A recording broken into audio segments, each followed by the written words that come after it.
नमस्कार साथियों, मैं आपका दोस्त राजेंद्र। सभी का स्वागत और अभिनंदन हमारे यूट्यूब चैनल में। साथियों, आज अपन चर्चा करने वाले हैं लेवल 2 के जो सब्जेक्ट वाइज जो रिजल्ट आना था उस पे अपन चर्चा करेंगे कि कब तक रिजल्ट आ जाएगा। आपको बता दूं, यदि ये चैनल यानी कि ये वीडियो अच्छा लगे तो आप मेरे चैनल को सब्सक्राइब करना बिल्कुल मत भूलिएगा और चैनल वीडियो को लाइक कर दीजिएगा, अपने दोस्तों को भी शेयर करिएगा, ठीक है ना। अब देखिएगा साथियों, अपन चर्चा करते हैं कि रिजल्ट कब तक आएगा। पहले तो ये सुनने में आया था कि 5 मार्च तक करना, 5 मार्च को कोई ना कोई रिजल्ट आ रहा है साथियों। 5 मार्च को यानी कि आज के दिन किसी भी विषय का रिजल्ट आने की संभावना थी। जैसे जैसे सुनने में ऐसा आया था कि सामाजिक विज्ञान का रिजल्ट आएगा, ठीक है। अब वो उसके बाद में सुनने में आया था एक दो रिजल्ट साथ में आएंगे। अब कुछ नई बातें सुनने में आ रही है। नई बातें क्या साथियों? नई बातें सुनने में ये आ रही है कि जितने भी रिजल्ट है ना, जितने भी विषयों के परिणाम हैं रीट लेवल 2 के, वो एक साथ ही आ जाएंगे। और एक साथ आ जाएंगे, वो इसी सप्ताह आ जाएंगे, यानी कि इसी सोमवार से लेकर शनिवार संडे तक आ जाएंगे। काम कर रहे हैं विभाग के कर्मचारी, बिल्कुल काबिले तारीफ है साथियों। उनको काम रेगुलर वो काम कर रहे हैं इसके ऊपर। जैसे वो रीट को लेके साथियों बहुत सतर्क हैं, क्योंकि रीट के जो कैंडिडेट हैं वो रेगुलर अब क्या कर रहे हैं, बोर्ड जा रहे हैं, बोर्ड के ऊपर दबाव बनाने की कोशिश कर रहे हैं।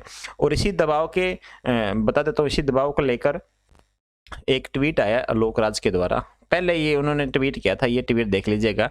जो पेंडिंग जो रिजल्ट है ना और नॉन जॉइनर्स पद हैं, उन पे रिजल्ट निकालने की उन्होंने बात कही थी, ठीक है।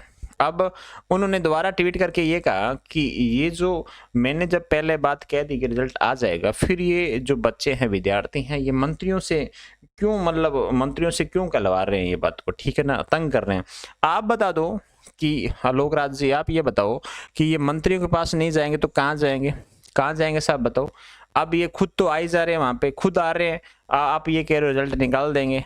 अब इनको दिक्कत ये, आपसे कोई भीख नहीं मांग रहे हैं साहब। पहली बात है ये, आप बोल रहे हो ना दबाव बना रहे हैं कि आप, ये कोई सिफारिश नहीं करवा रहे हैं, ये मंत्रियों से कोई सिफारिश नहीं करवा रहे हैं साहब। एग्जाम दिया है, एग्जाम दिया, नंबर आया इनके, और थोड़े से नंबर अभी जो पद है उनके, जो पेंडिंग पद है, आप उन पर रिजल्ट निकालोगे, इनका नंबर आ जाएगा, ठीक है ना। ये बात है, कोई आपसे भीख नहीं मांग रहा है, ये आप बात को समझिएगा साहब, ठीक है ना। आप सेना में रह के आए हैं, आप इस बात को भली बात जानते हैं, ठीक है ना। ये गुस्सा करने वाली कोई कतई बात नहीं है। और बाकी मैं तो अच्छा मानता हूँ उन विद्यार्थियों को जो बार बार है ना मंत्रियों के पास जा रहे हैं। भाई साहब, वोट दिए, उनको मंत्री बनाया गया, ठीक है ना। अब वो आज के समय इनकी सहायता नहीं करेगा तो कौन सहायता करेगा, ठीक है ना। ये बात समझने की जरूरी है। और बाकी जो विद्यार्थी हैं, मैं तो अच्छा मानता हूँ, जो विद्यार्थी ग्रुप के अंदर जो लीडर है वो बिल्कुल ही अच्छे से काम कर रहे हैं। वो क्या कर रहे हैं, वो कार्यालय जा रहे हैं, बराबर कार्यालय जा रहे हैं, 50-100 बंदे इकट्ठे हो रहे हैं वहां पे कार्यालय में, जाके उनसे बातचीत कर रहे हैं, ठीक है ना। रिजल्ट निकालो पेंडिंग। अब आप बताओ मुझे, पहले जब रिजल्ट आया था टोटल पद पे नहीं आ पाया, ठीक, कोई बात नहीं है, कुछ पद रख लिए होंगे, ठीक है, कोई दिक्कत नहीं है, पेंडिंग पद रखे होंगे। तो अब वो पेंडिंग पद हैं, उन पे रिजल्ट निकालो। पहले आचार संहिता लगी थी, अब फिर आचार संहिता लगने के दरकिनार पे अपन खड़े, आचार संहिता फिर लगेगी।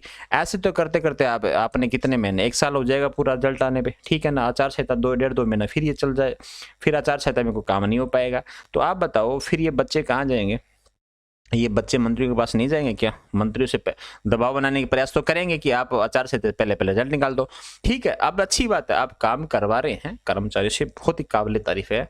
बोर्ड अध्यक्ष को मैं ये बात बहुत अच्छे से मानता हूँ कि वो कम है, आईटी सेल जो आईटी के हैं कर्मचारी वो कम है, एक्सपर्ट कम है, ठीक है, चलो कोई दिक्कत नहीं है। अभी भी एक हफ्ता यानी कि 4-5 दिन और इस वीक पे पड़े हैं। लेकिन विद्यार्थियों से एक बात और कहना चाहूँगा, विद्यार्थी जो भी कैंडिडेट जो नज़दीक हैं, जो विद्यार्थियों जो भी इसके नज़दीक हैं मेरिट लिस्ट के, वो बिल्कुल जाएँ, ठीक है ना, बोर्ड पे जाएँ, बोर्ड पे जाएं, बोर्ड पे दबाव बनाए। भाई साहब, दबाव बनाने के बिना ना कुछ भी नहीं होगा, ये कन्फर्म मान लो।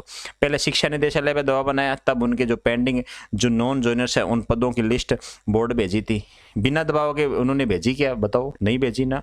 तो बस इस बात को समझना होगा, ठीक है ना। ठीक है, आप जाओ, बोर्ड जाओ, ठीक है, रिजल्ट आ जाए, आज शाम को आ जाए, कल आ जाए, परसों आ जाए, रिजल्ट तो निकालना ही पड़ेगा, ठीक है ना। आज नहीं तो कल रिजल्ट तो बाकी जो पद है उन पे तो निकालना ही पड़ेगा सब आपको, ठीक है ना। तो बस यही बात कहना चाहूँगा सभी विद्यार्थियों से जो घर बैठे हैं, घर मत बैठो, जाओ, बोर्ड जाओ, जो भी आपको ऐसा लगता है कि ये व्यक्ति काम आ सकता है इस समय हमारे, तो उस व्यक्ति को फ़ोन करो या कॉल करके कि जैसे बोर्ड वगैरह को कहलवा दो। कोई टेंशन नहीं है, बोर्ड अपना भी काम कर रहा है, ठीक है, बोर्ड काम कर रहा है। यदि बोर्ड को इस बात से गुस्सा है तो गुस्सा होने दो साहब, ठीक है, कोई दिक्कत नहीं है। हम कोई भीख नहीं मांग रहे हैं, ये बात को समझो, ठीक है। आप भी अध्यक्ष हैं, आप भी कर्मचारी हैं, आपको भी काम करने के लिए वहाँ रखा हुआ है, ठीक है ना। ये बातें सुननी पड़ेगी साहब, लोकतंत्र है, कोई दिक्कत नहीं है। आप अपने करो, दिमाग से काम करो, बस बातें सुनो, सबकी सुनो, लेकिन करो अपने तरीके से जैसे हो सकता है। लेकिन ये समझो कि कोई विद्यार्थी का बुरा ना हो जाए, ठीक है ना। कोई विद्यार्थी ऐसा ना है कि जो एक आधा पॉइंट से पीछे रह गया और एक आधा नंबर से रह गया, उनका पद भी खाली रह जाए और उनका नंबर भी ना आए, तो वो अच्छी बात नहीं है साहब, ठीक है। बाकी तो क्या कहेंगे, बाकी आप सब समझदार हैं, ध्यान दीजिएगा। इस हफ्ता पूरी कोशिश, पूरी जान लगा दो और रिजल्ट आपके सामने है। अभी भी साथियों मैं बता दूं, प्रत्येक सब्जेक्ट की कट ऑफ है ना, वो कट ऑफ आपको बता दूं 2-3 नंबर नीचे जाएगी, 2 से 3 नंबर नीचे जाएगी। अभी भी साथियों काफ़ी पद खाली हैं, ठीक है ना। जो पेंडिंग पद, जो अभी अपात्र विद्यार्थी होंगे, ठीक है ना, उनकी जगह भी आपको मिलेगी, ठीक है ना। जो नॉन जॉइनर्स हैं, जो पद खाली छोड़े थे, जिन पे रिजल्ट नहीं निकाला, उन पे भी, ठीक है ना, ये आप ध्यान रखिएगा। और रीट लेवल, जो प्रथम लेवल है, जो है ना लेवल प्रथम है, जो लेवल प्रथम है, उनको तो 7 मार्च का समय दे रखा है, तारीख कोर्ट के अंदर है। उनका तो कुछ ज़्यादा कहा नहीं जा सकता इस मामले में, तो बस कोर्ट पे अधीन है। कोर्ट जब भी डिसीजन देगा, आगे जो भी कार्रवाई हो जाएगी। विद्यार्थियों, आपको ये ध्यान रखना, यदि ये वीडियो आपको अच्छा लग रहा है, यदि मेरे द्वारा जो बातें बताई गई है अच्छी लगे, तो चैनल को सब्सक्राइब जरूर कीजिएगा और अपने दोस्तों तक भी ये शेयर कर दीजिएगा। Thank you. जय हिंद, जय भारत।